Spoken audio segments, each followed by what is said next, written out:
Are you as full as you want to be? Because most therapists aren't as full as they want to be, or they are just bursting at the seams. If you are the one that knows that you could see more clients and you just aren't sure what to do next, we have got an amazing new course for you that's completely free. It's called 40 Days to Full. 40 Days to Full. The goal is that within 40 days, you will be as full as you want to be, and it's delivered all via text message. Every day, you're going to get one text that has a paragraph of exactly what you need to do to fill up.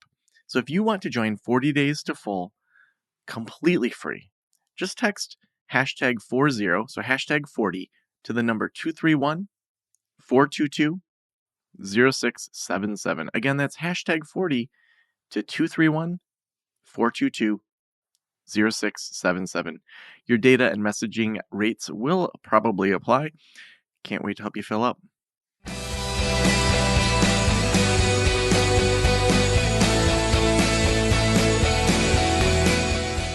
This is the Practice of the Practice podcast with Joe Sanok, session number bonus episode.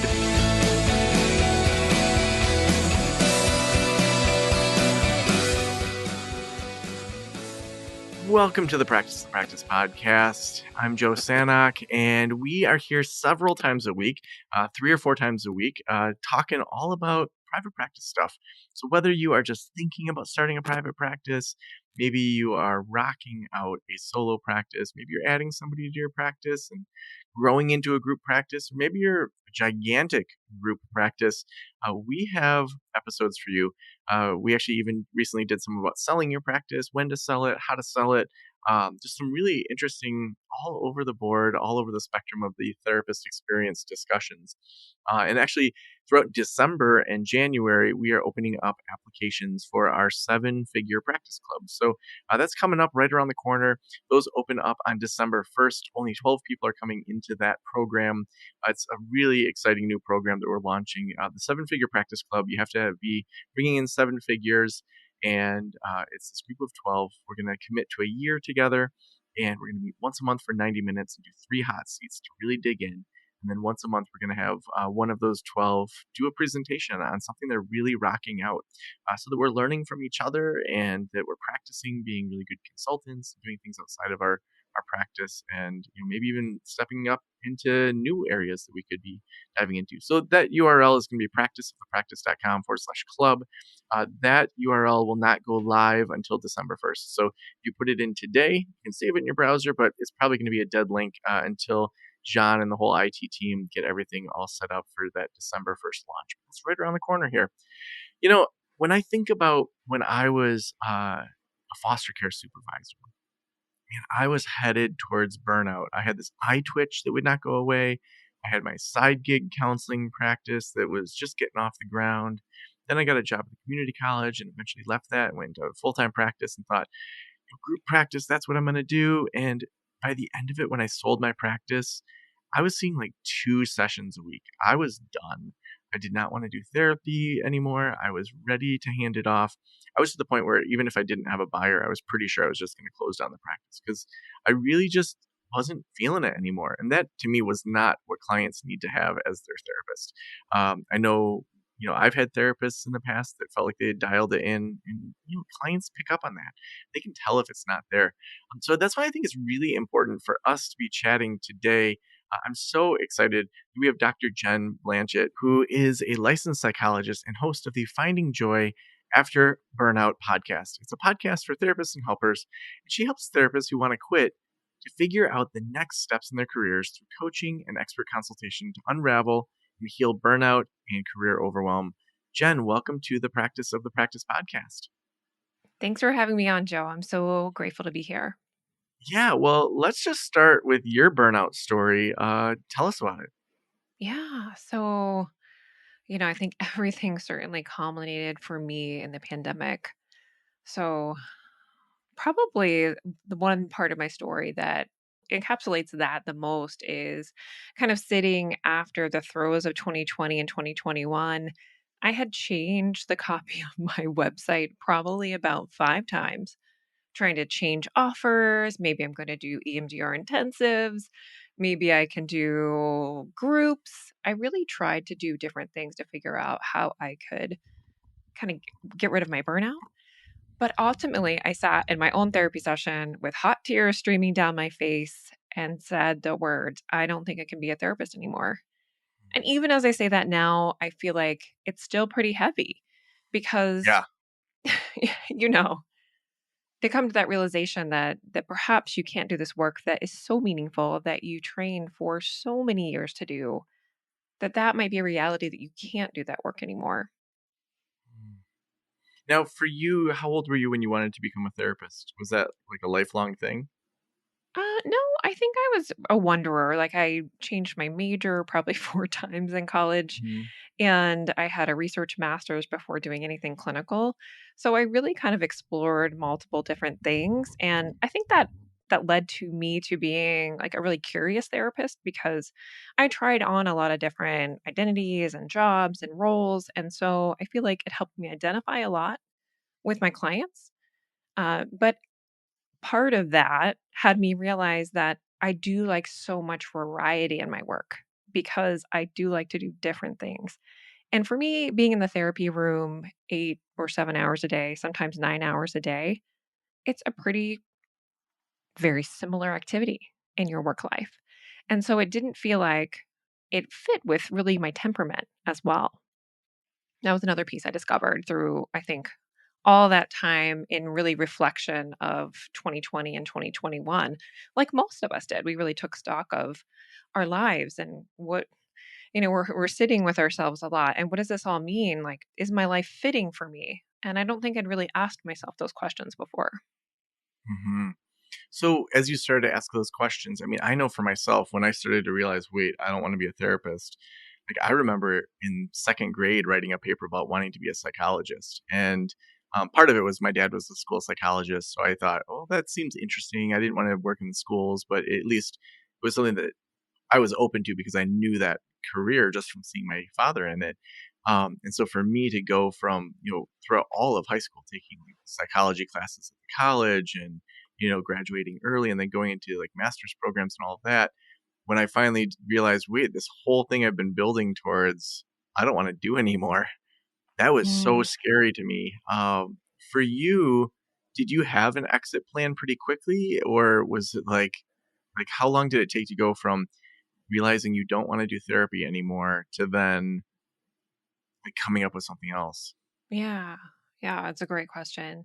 It really took a while this time. So I feel like I had another burnout story, like from agency. So that was maybe like 10 years ago. For this one, it was 2 years from that time.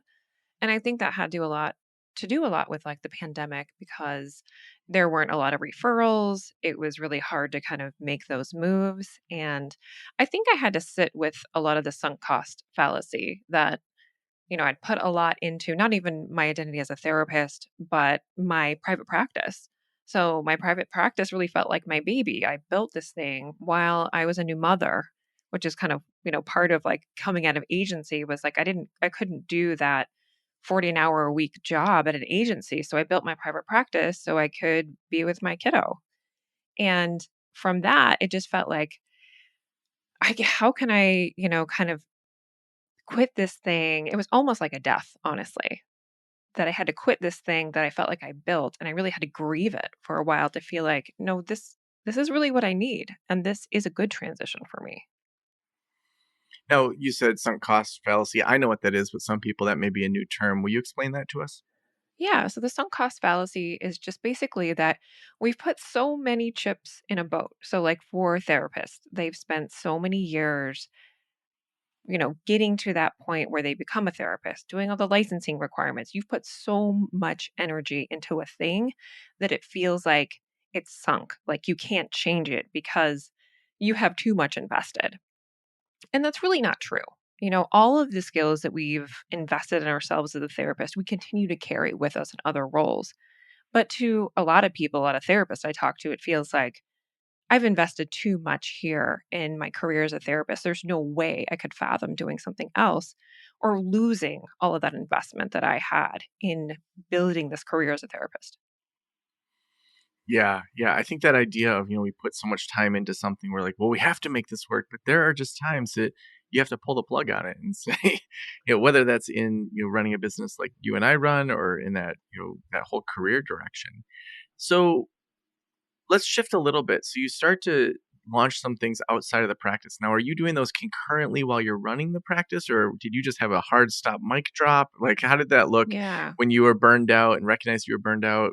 Like, what were your first steps in regards to it being concurrent versus just a hard stop? Mhm. Yeah, I think that summer I remember it's hard to remember all the things that I tried, but I think I remember trying to reduce my caseload and maybe trying EMDR intensive. So that was one thing that I tried, and I actually did try them. It was a good trial. It was a good experiment.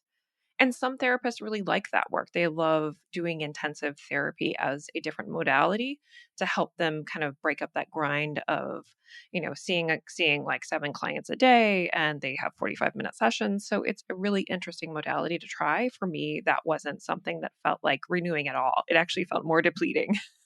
So I was like, okay, that's definitely not going to work. But that was concurrent with doing my regular sessions on a week. So I just carved out maybe like a day that I would try to launch these intensives and felt like that wasn't a good fit for me.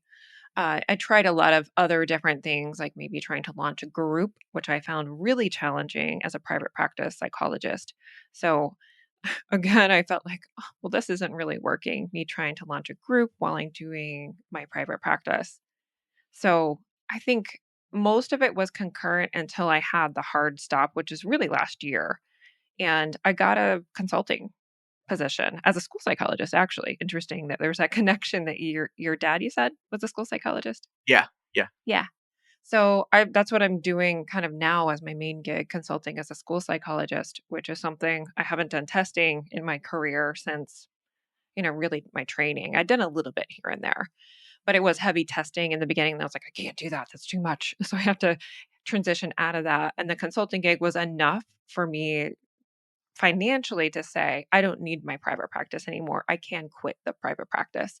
And so from that point, I really rapidly made a decision to transfer clients out and to close the practice. Mm.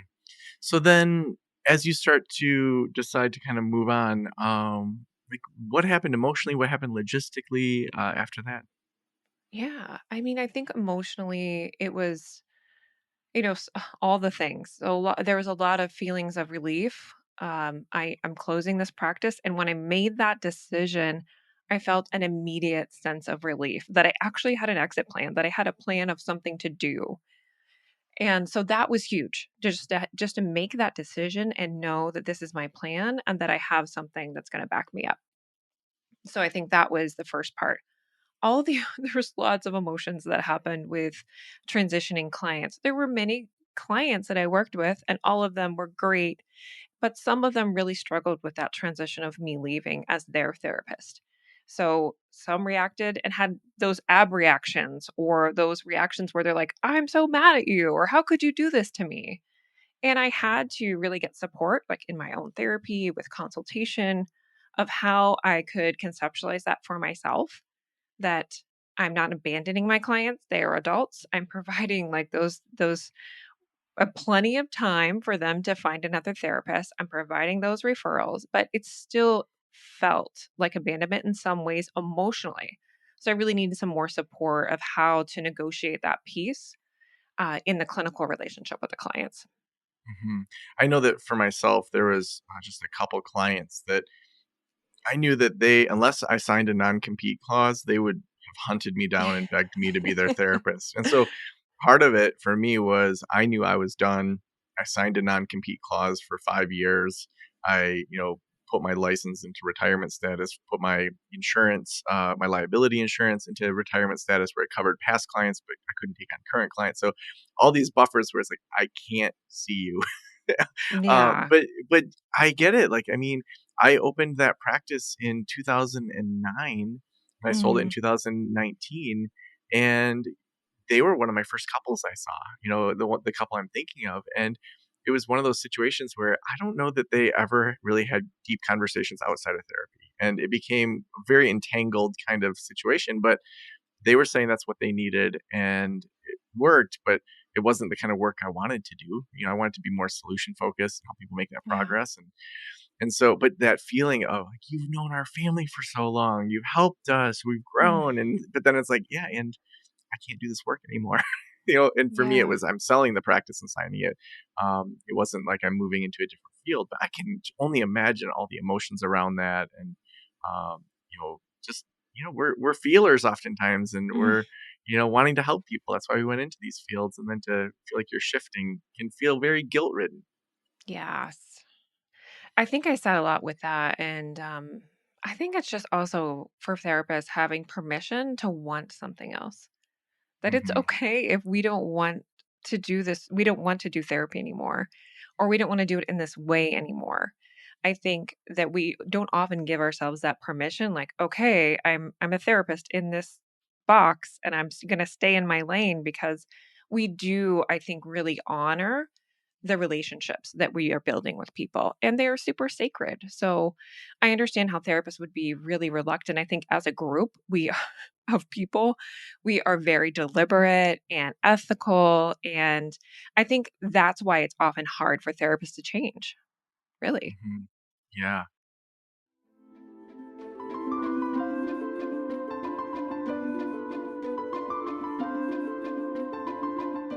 If you're looking for an awesome payroll solution, look no further than Gusto. We've used them for years here at Practice of the Practice. They keep me organized, we know how much taxes we're paying, and it's all done right, and you get pay stubs that look like any other company. Head on over to gusto.com/Joe to learn all about their payroll solutions. There is no reason that you should be worrying about payroll. Do it right. Head on over to gusto.com/Joe. That's GUSTO.com/Joe. Now, I would love to kind of dive into some of the people you interview for your podcast, or the kind of consulting you do. Because I would guess, and tell me if I'm wrong, you're the expert in this area, that people kind of fall in a couple categories. I think there's probably people that are plugging along in their private practice or their mental health work, and maybe they see that there could be some stress on the horizon, but they're not really headed towards burnout. There's probably people that are on the fence in their private practice, and they are definitely headed towards burnout and could see totally leaving the field, like, I am done, or maybe they need some healthier habits to stay in the field, or to readjust the niche they work with or the population or something like that. And I would guess there's probably a third bucket of people that they just know that they're done. And that may Mhm. mean moving into a different mental health space, or it may mean completely leaving mental health. Um, when you think about who you help, first, is what I said accurate? And second, if it is, which bucket do people that follow you and you work with tend to fall in the most? Yeah, I mean, I think all of that is true, right? There's some we and I like to conceptualize therapist work by, we work in very high stress, traumatic work. That's what we do. And I almost think of like veterans or first responders, like their work itself is very high stress, and we anticipate that they will likely deal with some kind of trauma related to their work. And I think it's just natural for us to anticipate that therapists will experience stress and or burnout and or compassion fatigue, vicarious trauma, all of it probably throughout their career. So I think it's always having that on the radar for the therapists that I work with, that burnout is likely to happen because of just the nature of the work that we do. Some therapists might see clients who just have relational difficulties and no trauma or no super, intense issues. That could be someone who maybe struggles less with that, for example. And I think from this recent, simple practice survey was saying over half of therapists are still identifying with burnout post pandemic, and half are also considering possible departure from the field. That's like, those are huge numbers. So I would think that it's likely about half and half. I don't, we can kind of look at other studies to see, what those numbers are looking like as well. But I think the therapists that I'm most apt to work with are likely those who are thinking about that departure, either from agency or from their private practice, and trying to find like that next career move. Because that whole drama that happens, I know it happened for me as a therapist, can be so difficult to try to wade through and know you're making quote unquote the right choice for you, for your practice, for your clients, because all of those things are important, but we often think of our clients first or the agency first and not so much us. So I think my job is really to have the therapist think about, I actually need you to be selfish. I need you to think about you over other people because there's not someone who's advocating just for your needs, likely, Yeah. because you're the caretaker. Yeah, it sort of reminds me of Veronica Cisneros has a podcast called Empowered and Unapologetic. And I think her very first episode, she was one of our podcast consulting clients. One of her first episodes was put your bra on first. And her whole thing was she always gets dressed, puts her own bra on in the morning, and like feels good about how she looks before she helps the kids with their breakfast, before she gets anything going for her husband. That like self care for herself to feel like she is put together, that she's not going to be the frumpiest one in the family while everyone else gets to leave the house. And I think that, as a parent, I identify with that. I have primary physical custody of my two daughters, and that self sacrificing of just putting yourself behind everyone else, I think Mm. is so true for therapists in their profession as well. It's like a double whammy. I would love to know, like, what are some, if someone's not sure, they feel like maybe I'm burning out, I don't know, like, what are some questions or experiments that people could do to see if they, like, which direction? Should they stay in the field and maybe have healthier boundaries or better self care? Or should they really look at maybe I actually do need to leave the field? Like, what can help them conceptualize that decision in regards to mindsets, like things to think through, all of that? Yeah. Yeah, I think, certainly figuring out if it's the setting is really important. Sometimes, I mean, interestingly enough, you shared about being a foster care casework supervisor, which I actually had that role. So I worked in foster care for, 6 to 7 years. I can't remember exactly, but early part of my career before I became a psychologist, I just could not work with children for many, many years. And I haven't really worked with children until now again. So sometimes it is the population, it is the setting. We need to dramatically change who we're working with or the setting we're working in. So I think that's certainly a valid thing to examine for yourself. But I think the first thing is just to take time. So if there's anything you can do to reduce your caseload in the throes of burnout, to take some time off to really allow your nervous system to regulate. I'm a certified EMDR therapist, so I also think through if your nervous system is just totally shot, you need some time for healing. So, really thinking about attention to expert care. So, if it's getting your own trauma therapist, whether it be EMDR, which is my favorite modality, I'm biased, or it Mhm. could be another modality that you love. I know a lot of people love different modalities for their own care and also medical care. So thinking about, having a PT on your team, having a massage therapist if that's something that you can afford. But to think through, I need to heal my body, my mind, and my soul. That's what's struggling. And so I really need to be really thoughtful about how I'm managing that recovery right now for myself. So I think first thing, take some time, do an inventory. I have an inventory that I've developed to kind of look at those different areas to kind of pinpoint, is it the setting? Is it the actual work that I'm doing? Is it my home life? So in COVID, I had the double whammy of the pandemic hits. I'm a therapist, but I'm also a caretaker at home and I don't have any childcare. My kids aren't going to school. So it was like I'm working before I leave to go to work, and then I'm working, caring for other people, then I come home. So, that 13 hours of caring for people really does take a toll. And Yeah. that tends to happen for therapists. We do tend to be caretakers. So I think it's taking inventory and allowing yourself a process where someone else can hold space for you and that Mhm. you don't have to always be the space holder. Well, I think sometimes we can guess with those things, but living it out a little bit and examining it while we live it out can be really helpful. I'm thinking about one of my consulting clients I just talked to today. And when she first came to consulting, she was ready to just like burn the practice to the ground. It's this big group practice. Things were on fire. It was just like, what the heck? Like it was genuine burnout. And so we started with, figuring out an activity outside of the practice that was a hobby that she could do regularly and just say, no, this is part of me not burning my practice and doing that hobby, and then looking at what are the fires going on. And for them, they had some really big problems with their biller and discovered all sorts of things. And when that was cleaned up and things were clicking along like she wanted to, she was seeing the number of sessions she wanted, she was taking time to do her own hobbies. She's like, I love counseling again. I love running this practice. And so, even just taking 3 to 6 months to say, like, what what are the things that are going on here and how can I address those? One thing I often do in consulting is in one of the first sessions, I have people make a hate list. Like, list everything you hate doing in this practice. Like, that you just, when that shows up on your calendar, you are just like, I effing hate my life. And so then looking at, can we outsource this? Can we automate it with technology? Can we just Mhm. eliminate it? To just say, life's too short to have a business that you're doing things you hate.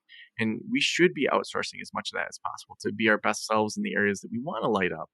And so it's like for me, podcasting, I love doing 4 episodes a week. Like I just show up and it's so easy to just have conversations with people. If I had to do all the behind the scenes tech side, the show notes, the transcription, the images, the social media, like I would lose my mind. I would hate that. And so it's like I get to just show up and make a whole bunch of episodes that I enjoy. And then these other people get to do the stuff they like. So how much, so then, if people are kind of sorting that out and then they land on, okay, I don't need to actually improve my practice. I am burning out. I am leaving the field. They kind of land on the other side of it. What do you tell them? What do you work with them on? Yeah, I mean, I think, a lot for many people it's out of burnout. For other people, I just had a guest on my podcast, Annie Schusler, who I think has been on your podcast, Oh yeah, I love who Annie. yeah, Amy's great. So I think, for her, it was more she left before the pandemic. So her journey was more like, I really just want to do this other thing, which she's a business coach now for therapists. But for other people, it could be just doing a career exploration. As a psychologist, I kind of love to do some personality inventories to see like what Hmm. does that fit in your temperament and what you feel like you like to do. What were some really renewing experiences? Things that you loved as a child, for example. Like for me, I remember like choreographing like dance moves with my friends with my boombox. Yes. We gotta do a quick side note here. I remember we were going to like the 7th or 8th grade dance, and my friend, I'm gonna use his full name here because he doesn't listen to the podcast and he'll never know. John Burke. He was like, I want to learn to impress girls. And my mom would always like dance with me in the kitchen. And even as a little kid, she'd say, if you can dance, girls will like you. And so I knew the Running Man, the Roger Rabbit, Yes. all of these like ridiculous, like CNC Music Factory. I could Oh just like yeah. drop it. And so I still remember like trying to teach him the Running Man and all these like dances of like the 90s. And it was not good. But yes, choreographing, Yeah, and yes, the 90s. Oh, pump up the jam, you know what I'm saying? yes, exactly. So, I mean, that has nothing to do with our stories here, but it's just a funny side note. So, anyway, so you're choreographing as a kid. Yeah, and so, like, also, I'm a group fitness instructor. I love working in groups and facilitating, so as a school psychologist, I'm doing a lot of more group work. I'm actually doing starting a group. I'm working, like, 1 hour a week, maybe doing some therapy in the school, but I'm using, like, all parts of myself now. So I really wanna Mm, think for my clients, like, how can we use all parts of yourself? Maybe there's parts of yourself you can't or feel like you can explore in therapy. And so if it's a career shift, what can give you more of that in your work life? Because we spend so much time working in our mhm, lives. So I believe we should feel like we can use all parts of ourselves in our work life. So mhm, trying to really get that from my client to see, really what is their next step. So doing an inventory, getting a little psychological with some of those personality inventories, I think is helpful. And then thinking of like a list of renewing and depleting experiences in your life. So for me, some depleting experiences, like in my practice, was definitely billing. I hated billing. And one of my recommendations for folks, if they're going to stay, please outsource your billing unless you like oh my love it gosh. and it's something that Yes. brings you joy. And if that brings you joy, you should start a billing company. Yes, do that because therapists, I mean, most therapists just hate it. Yeah. And it's not our strength. No, no, not at all. Well, I think that sometimes we hope it reminds me of like how sometimes with a romantic partner, we try to get everything that we ever wanted out of this one person and how unfair Yeah. that is to that person, that they're supposed to be our sounding board. They're also supposed to enjoy the same hobbies as us. They're also supposed to know when to be quiet and I need like space alone and like whatever. It does sometimes feel like in our careers, we try to get everything out of the career that gives us fulfillment. And I totally get the idea of saying like, let's evaluate what we're doing. let's look at it. But also, like, it is work, and there are some things that immediately we can't just drop. And so finding that balance to me of like, yeah, this is also like bringing in money because it's hard work sometimes, and I want to be fulfilled, but also there's times when it's not going to be perfect. And saying, well, so I realized when I kind of went through similar exercises that like acting was something as a little kid I always wanted to do, but a lot of people in my life said you're never going to make money at acting. And so I just kind of put that dream on hold. And then 4 or 5 years ago I started doing improv and absolutely love it. And like we're actually at the time of when this releases about a week after, we're going to be at Annoyance Theater in Chicago, performing in Chicago. And so it's like that fulfills me in that acting thing that I don't need to get out of my business, but I need to make space for that where I'm not burned out from my business, that I just don't have any energy to go do improv. And so sometimes I think that Mm. we expect so much out of our business to fulfill every aspect of it that maybe it's just making sure that we're efficient in our business and then go find those things outside of the business too. Yes. And that makes sense. And I think like it made me think of a realization I had when part of the decision was I looked at my numbers in private practice and my take home pay was in the 40s. It was like 45,000 or something like that. And I that 45K had a toll on my soul in the Yeah, work that I was doing. And it told me like number 1, I need to do there's so many things I can do for $45,000 and right. that don't take this kind of effort and deplete me in this way and leave me when I come home feeling like I just need to really curl up under a blanket. That just didn't work for my life and being a mother Mhm. and, having a full sense of self in other parts of my life. So I think it also is just looking at stark reality with finances was a big, huge thing for me.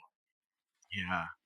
It's amazing how when you start to run those numbers, like looking at what it takes to bring on a 1099 or W-2 and like your profit margins and all those things that it's like, oh, what I'm doing is not going to work in the long term. I need to figure out other ways to either reduce costs or increase revenue, or I need to not do this. So, Yeah. well, Jen, Or the, like the thinking last, about go ahead. Yeah. go ahead. No, no, no, go ahead. Yeah. Or thinking about like the private market. Like maybe I could make more money getting an actual job. Like that can be a consideration, which is crazy to think about. Mm. Jen, the last question I always ask is if every private practitioner in the world were listening right now, what would you want them to know? I would want them to know that you're worth the time to take care of yourself and that you can find joy. Like if you're struggling, like you can find a joyful way to work again. Hmm. So awesome. If people want to follow your podcast, if they want to follow your work, where should we send them? Yeah, I would send them to drjenblanchette.com. That's a lot of letters. You can also find me in podcast players with Joy After Burnout, which is a podcast for therapists and helpers.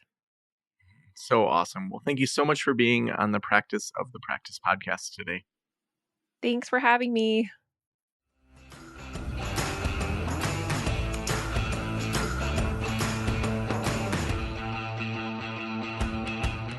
No matter your time of life, I think it's important to just say, what am I doing here? Um, whether it's in our private practice, whether it's in our social lives, in our marriages or relationships, to me, it shouldn't be a dangerous question to question why we're doing something. Having gone through a divorce in 2021, now having some time behind me, thinking through just like what did I do to contribute to this relationship. There's a lot of things that definitely were outside of my control, but like for me, one of them was speaking up honestly. When I'm in my friendships or in the business, like I am assertive, I'm clear, I know what I want, but for whatever reason in that relationship, I didn't speak up or challenge or create fights. I didn't disrupt the apple cart. And so whether it's your personal relationships or your business or how you're thinking through your mental health work, it's good to say, like, what am I doing here? Do I want this? And I love that Jen's bringing these questions up to push us to think, like, are you headed towards burnout? If so, let's give you permission to say maybe even being in the field isn't for you. That's something that we don't really talk about that much. And I'm so glad that we talked about today because that idea of what you're going to do with your time on Earth um, is a really important one. You, what are you doing here? Like, what do you want your impact to be? What do you want to say to your kids in regards to what you chose to do with your time here on Earth? And it's not a failure if you decide, hey, I don't want to do this anymore. I want to shift into something else. You might be being called into something bigger. And who knows what that looks like. So thank you so much for hanging out with us today. We're headed towards the end of the year here. And Gusto is one of our long-term sponsors. Gusto is the payroll company that we use here at Practice. I've used them for years. I mean, the amount that I think about payroll is so minimal because Gusto sorts it all out. All the tax and FICA and all those things that happen whenever they change the tax code. I don't have to think about it. So if you want to clean up your finances, if you want to be able to have your payroll be really streamlined, have all of those W-2 pay stubs and such, and 1099s go out automatically, it's super easy and super affordable. Just head on over to gusto.com/Joe. And thank you so much for letting me into your ears and into your brain.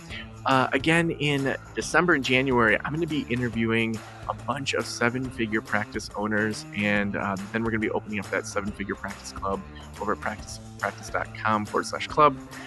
But that's coming out December 1st. Thanks again for letting us into your ears and into your brain. Have a great day. I'll talk to you soon. Special thanks to the band Silence is Sexy for that intro music, and this podcast is designed to provide accurate and authoritative information in regard to the subject matter covered. It is given with the understanding that neither the host, the producers, the publishers, or guests are rendering legal, accounting, clinical, or other professional information. If you want a professional, you should find one.